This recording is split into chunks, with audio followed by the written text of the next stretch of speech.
Deuxième partie de mon intervention, je vous ai dit, je vous donnerai quelques éléments à propos d'enquêtes que j'ai pu réaliser avec des collègues dans le cadre de mon laboratoire. Je fais référence ici à une étude que nous avions faite en 2013, ce qui n'est pas très très vieux, hein. Ceci pour parler évidemment de la récence des données. Est-ce qu'elles sont toujours pertinentes, ces données? Oui, à mon avis. Donc en 2013, sur 309 familles, nous avons réalisé une grosse enquête. Notre objectif, c'était d'avoir une idée du parcours de ces familles. Depuis le moment, enfin depuis la naissance de l'enfant jusqu'au moment où on a interrogé ces familles, c'est-à-dire parfois évidemment des familles dont l'enfant, ça reste l'enfant, avait plus de 40 ans, et puis des familles qui viennent juste de découvrir que leur enfant relève du spectre de l'autisme. Donc sur ces 309 familles, nous avons récolté plein d'informations, mais notamment des informations sur la scolarisation et puis sur l'aboutissement parfois jusqu'à l'enseignement supérieur. Donc vous avez ici, sur ce premier schéma, la répartition de nos 309 familles, je l'ai mis ici en pourcentage, en fonction du niveau d'éducation, de scolarisation. Donc vous voyez qu'à l'école maternelle, presque tous les enfants sont allés à l'école maternelle. Je dis bien presque tous. On est quand même en dessous de la normalité, puisque tous les enfants, généralement, sauf décision des parents, vont à l'école maternelle. Regardez quand même le saut, j'allais dire la dégringolade entre la maternelle et le primaire, puisqu'on passe de 80% à 47%, disons environ, 46% quand on passe en primaire. Donc on voit bien que déjà, ces problématiques, suivre l'école de manière ordinaire, ça devient difficile, plus difficile en tout cas, puisqu'on perd quasiment la moitié de l'effectif. Quand on passe au collège, on diminue encore pour atteindre environ les 36%.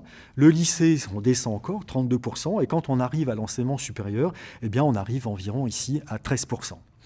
Ça, c'est une courbe qui donne la population globale, je veux dire, sans tenir compte du type de diagnostic. Or, vous savez que avant, quand on parlait de troubles envahissants du développement, on avait 5 sous-catégories, avec l'autisme, disons, très classique, jusqu'au syndrome d'Asperger.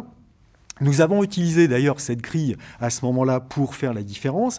Et si on regarde ce que donne l'évolution de la scolarisation en faisant la différence ici entre 3 groupes, l'autisme infantile, dit l'autisme classique, l'autisme atypique quand on a un certain nombre de caractéristiques mais pas suffisamment pour vraiment poser le diagnostic, et puis une catégorie qui a disparu depuis la nouvelle version du DSM-5, enfin avec le DSM-5, c'est la catégorie d'Asperger qui se retrouve dans le spectre globalement, mais avec un très bon niveau de fonctionnement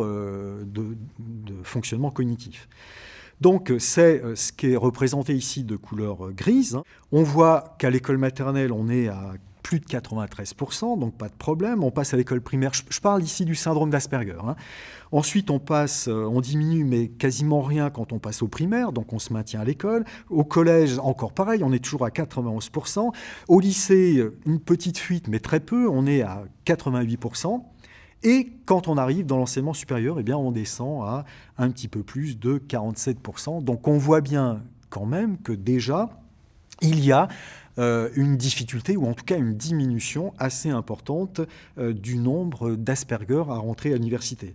Alors, j'ose pas parler des 2 autres catégories, dont vous voyez arriver à l'enseignement supérieur, on est à 0.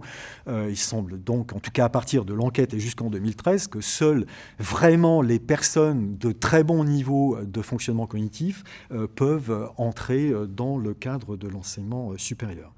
Alors cela dit, pour les Asperger, 47%, c'est intéressant de voir par rapport à la population normale. Donc j'ai choisi de vous mettre 2 graphiques supplémentaires.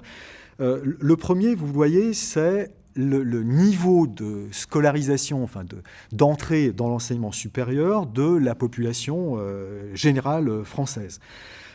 Complètement à droite, vous avez les gens qui aujourd'hui ont entre 60 et 64 ans. Ce que vous avez en bas, c'est vraiment l'enseignement supérieur.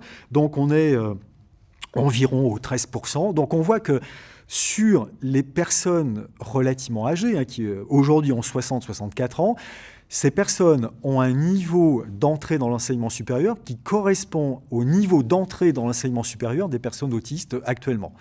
Donc on peut se dire qu'il y a quand même un léger décalage dans le temps, puisque les gens qui ont 60-64 ans sont rentrés à l'université il y a, je ne sais pas, environ 40 ans.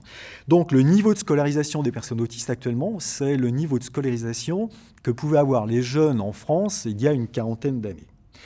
Si on regarde le plus actuel, c'est-à-dire les 25-29 ans, vous voyez quand même que le niveau de scolarisation globale, grande école et université comprises, jusqu'à 45%, ce qui correspond à peu près à la scolarisation, enfin à l'entrée à l'université du syndrome d'Asperger.